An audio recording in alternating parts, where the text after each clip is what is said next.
This is the OTP presented by Farm Bureau Health Plans. When it's game day for your health coverage, trust Farm Bureau Health Plans to draw up a winning play for you. They've been backing Tennesseans for nearly 80 years. Glad to have everybody with us, especially to have Titans head coach Brian Callahan here. Thank you. Thanks for having me. Yeah, it's good to have It's you always with a pleasure. us. You guys make my Mondays. Well, we try. That's what we're here for. Want to follow up with something you were asked about in the press conference earlier today that you commented on. The Titans have had two poor defensive run game performances against running quarterbacks in the last month, Washington and then yesterday against Indianapolis. In both of those games, the quarterbacks have run effectively, but it's really been the running back that kind of killed you. So I'm just wondering, what is it about those run defense situations or schemes when you're playing against teams with running quarterbacks that have left you so vulnerable, say, to the back himself? I think there's two parts of it, and I'll try not to get too deep into the X's and O's, but we like it. Versus Washington, we played a lot of too high, and when you play kind of shell defense versus, and so you're saying two safeties deep. Okay. Yep. And now you're playing with what is effectively a 6-man box, and you got your nickel who can fit in there as the seventh, but you got two safeties deep, and that allows you to keep things in front. And there's always sort of an extra body fitting. However, when you start doing some of the RPO game that goes with the quarterback run game, now you leave yourself exposed on the perimeter, and you leave yourself exposed in the run fit. Because you only got 6 fitting in the run. And so you have to be assigned right. And so there's got to be a guy for the quarterback, and there's got to be a guy fit for the back. And then you start adding in gap schemes and pullers, and now there's another layer that gets added in there because you're not just coming downhill and knocking out the run. And when you play against a more traditional running game, more, say, call it standard NFL running game, it doesn't have all the zone read elements and RPO elements. You have a little bit more of a downhill mentality. You're not worried about the quarterback on the perimeter. There's not necessarily an RPO involved. It's just a different style. And we came out of the Washington game feeling like we had a chance to, we probably should maybe even play more press man. When you play single high press man, now you at least eliminate some of the easy throws that come out for 8, 9, 10, 12 yards that are just free throws.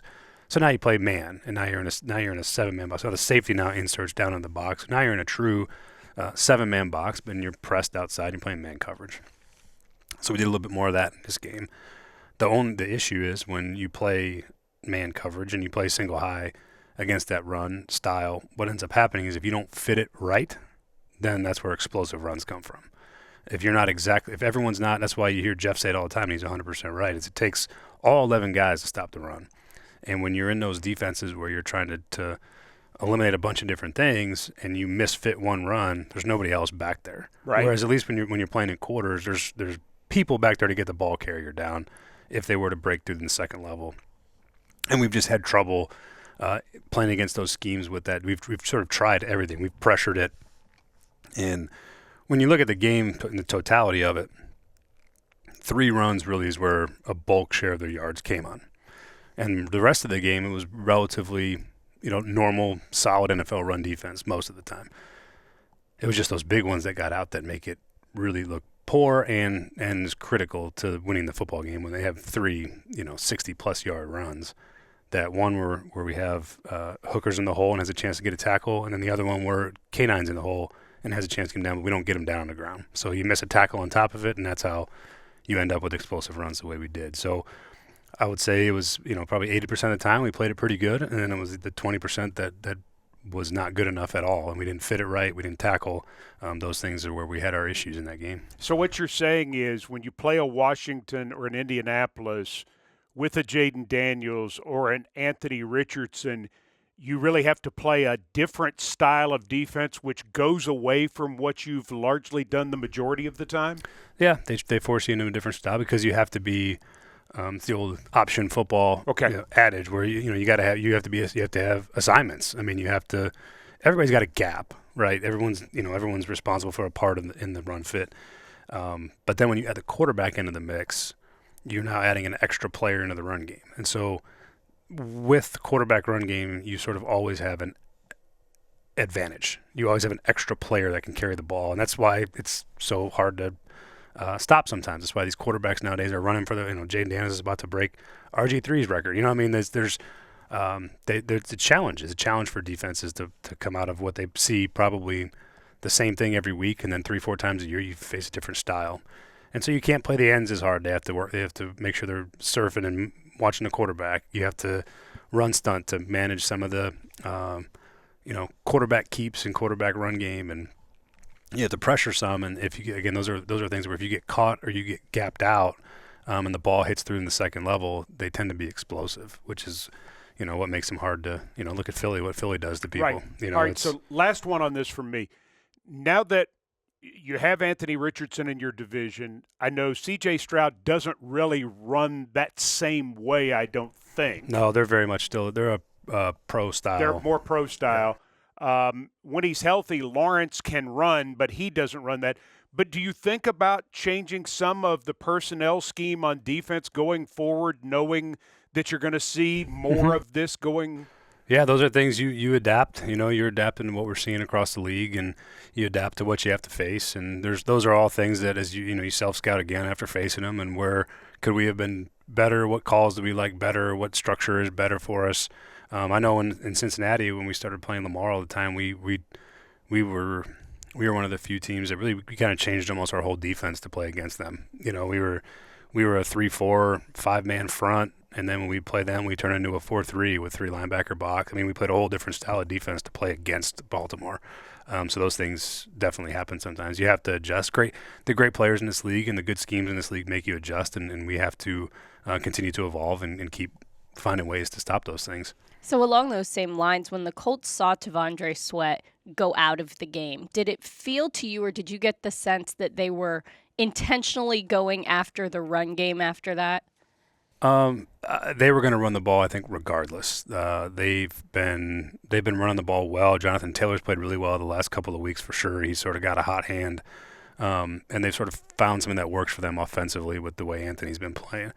And they're dangerous. I mean, those guys are dangerous ball carriers. They're as good with the ball in their hands as anybody in football, and they found a nice formula that's worked for them. So I think regardless of whether T'Vondre was in there or not, they were going to run the football. Not having him in there for stretches of time certainly was, we feel that because he's such a big presence in the interior, and it makes it hard to run. And they got a good offensive line on top of it, so it's just all those factors. But they were definitely going to run the ball, whether we wanted them to or not. They were going to try to run the ball as much as possible. That's sort of who they've been. I think Anthony was averaging 11 or 12 attempts in the last couple of games, so that's not something they've done. They don't throw the ball a lot, and they were going to run it. So you ended up spending the majority of the game with 2 rookie linebackers getting a lot of the snaps. Cedric Gray had 11 tackles. James Williams had 6. So they were definitely involved, but how much did they actually play? Oh, I mean, they did a good job. They flashed their potential and their talent. You could see, though, there was a lot of things there that they're going to need to keep improving on. They looked like rookies playing. There was moments that you're like, ooh, I like the way that looks. And there was some moments where it's like, that has got to be better than that. And that's rookie football. And that's the first extended play that Cedric's gotten. And I will say, Cedric has been fantastic on special teams. He's played really well. I think he had 3 or 4 special teams tackles. He plays physical. He plays fast. He plays hard. And he was productive in the game. He found his way to the ball quite a bit. But there's definitely things that we gotta clean up from that regard. There's things that we got to do better to help those guys up front, make sure we're fitting runs the way they got to be fit. But again, it's good to see those young guys playing, to have them in there and get a chance to take a look at them. It's a copycat league. We know Mac Jones is not going to run a lot of RPO. True RPO. That's not what he does. But the Jags do have Tank Bigsby and Travis Etienne. Do you expect Jacksonville to try to run more than even they did 3 weeks ago after seeing what happened in Indy? Yeah, of course. I mean, it's everything in the NFL. They're going to keep attacking your problems until you fix them. That's how it is. That's the way every offense and defense and special teams is. If you got a problem, they're going to attack it until you've shown you fixed it. And again, we've been pretty dang good against the run for a majority of the season. We've had a couple of games that have not been as good as I think we're capable of being. But yeah, we're going to see. They're going to test us. They're going to see how do you guys want to play football today? Do you want to stop the run today? And if you do, you'll force them to throw. And if you don't, they're going to keep running it. And that's NFL football every week, is they're going to keep attacking your weakness until you show that you can handle the problem, or you're going to just keep getting it run at you. That's just the way it goes.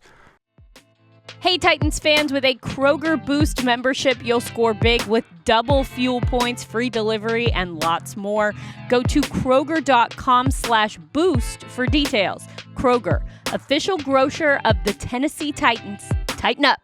Home is at the forefront of all that we do. It's why we're so committed to caring for the places and spaces in which we work and live. Ashley, the official furniture provider of the Tennessee Titans. We continue with Titans head coach Brian Callahan. Coach, with it being Christmas week, the schedule is a little adjusted. But you've seen Jacksonville 3 weeks ago. So does that make it a little bit easier to prepare this week? Yeah, it's an opponent that we know. We both know each other well. They know us, we know them. And there's not a lot of film in between. So there's, and everybody adapts and changes by game. And there's some things that maybe they've done a little more of over the last 3 weeks, or maybe they've played this coverage a little more. It just there's changes, but it's not dramatic. And we know the players, the scheme, what they're trying to get done. So yeah, it does the game planning process. Generally, when you're playing a team for the second time, especially in such short succession, is a lot easier just from a volume standpoint. There's not that much tape to watch, and you got a bunch of plays from the last time maybe you didn't call that you like that carry over into the next plan. So it makes it a little easier. So how much time do you spend on that December 8th matchup? We'll spend, I'll go back and watch it again. And different than, you're watching a game afterwards, kind of evaluating how people played and what you did, how you did this, that, and the other. When you get to this point now, it becomes just part of you're now watching that defense again. Different. You're watching more of the scheme, and you're watching the players, and you're watching how they played you and how they played your players. It's just kind of just flip your perspective from how did we play offensively to now how do they fit in with the other 4-game breakdown? How did they play us versus other people? All those things. Chigakonkwo has 17 catches in the last 2 games. What is he doing to make him such a reliable target here at the end of the season? He's been playing really well, I think, for the last handful of weeks, particularly in the passing game. I thought he played really well in Washington. He's starting to really come on as a pass threat. Part of it is, we've faced some teams where we've played from behind, so there's underneath options. They're just going to sit back and let us take it. And what we've managed to do is, especially last week, is that they just sort of let us take it until we almost came back, and it's, again, he's just been available, and then he's made run after catch. We've found ways to try to get him the ball as best we can, because with the ball in his hand, as evidence from the Houston run, like he really can do some cool things as a ball carrier. And so we're trying to find as many ways to get him the ball as we can. And some of these easy throws underneath when teams try to sink down, he's been the recipient of a bunch of catches underneath that he's made more yards afterwards. So we'll keep trying to find ways to do that. Tajay Spears, 15 total touches in the game, had 66 yards and 2 touchdowns from scrimmage. But really, most notably, the kick return game. The 42-yard kickoff return. In watching the tape, was he close to busting it? Yeah, he was. He was really close. We had to finish one more block there. That would have helped him have a little bit more space, because the kicker was the one that kind of squeezed it down, and then the guy made the tackle. But had we had a little bit better block on the retrace, and he would have maybe had a little more space to make the kicker miss and make a cut. He kind of didn't have a place to go. He kind of hit it, and he just kind of got bottlenecked in there. But if we had a little bit better finish on the one block, he would have had more space to make the kicker miss and potentially take it to the house. And Julius Chestnut almost blocked that punt. It was like, I thought he had it. I thought we were going to block punt to go tie the game. And we're so close to making a game-changing play on special teams. The 42-yard return, they were right there to block the kick, and now we just got to. That 42-yard return's got to be a touchdown, and that almost block has to be a block, and now you got something where your special teams now is really affecting the game in a positive manner. I think the way our special teams has played probably since like week 9, week 10, they've been fantastic. They really have. They've covered kicks, they've covered punts. They've down a ball at the 1. That's a game-changing play last week. So there's been so much improvement in that particular area that I'm really been pleased about that. We got a lot of young players playing that are playing well, and that's a large part of why we've played well, is how these guys have sort of grown up on special teams now and are doing a really good job. And you've got a leader in a guy like Justin Hardy. Yeah, he's been I'll give Justin Hardy his flowers here, but he's been a very underrated signing. From the leadership perspective, from the special teams mentality perspective, and then his play. I mean, he's been him and Bryce Oliver at the gunner spots have really we turned a spot on the team that was sort of shaky because of injuries. Our starters weren't playing with some backup guys to really now a strength with the way that Bryce has come on, and then adding Justin halfway through the year has really settled down that coverage unit, and then it's now become, I think, a strength of ours. I think we cover kicks really, really well right now, and Justin Hardy's a huge part of that process, both in the mindset and the mentality part of special teams, and then the production on the field. Hey, Titans fans, SeatGeek makes it easy to find tickets so you can be a part of all the touchdown celebrations this season. Whether you're buying or selling football tickets, SeatGeek is the place to do it. SeatGeek is the official primary ticketing partner of the Tennessee Titans. The most disruptive idea in ticketing, a ticket that works. Expect the expected. SeatGeek. SeatGeek. Made a rookie mistake this football season? Maybe you should have had a Snickers. Because now you can enter for the chance to turn those rookie mistakes into prizes, including a trip to Super Bowl 59. Visit snickers.com/rookie mistakes for details. All right, you mentioned young players. I want to wrap up by talking about some of those young players. Tight end David Martin Robinson had his first catch and his first special teams tackle on Sunday. Where have you seen the most progress or improvement from DMR? I think he's playing the most snaps on special teams, so he's starting to feel like he's coming into his own a bit. You know, he doesn't feel like a guy's doing it for the first time. He's starting to actually play well on special teams. And then, you know, he's up on game day for us right now, so we just try to find things for him to do and to be a part of the offense. You know, use all the guys that we have available to us. And we like DMR's ability a lot coming out of training camp, and we're starting to see the growth of translating it from being like a good training camp player and preseason player to being a guy that can contribute on game day. And I got a lot. I love his attitude. I love his personality. I love the way he plays.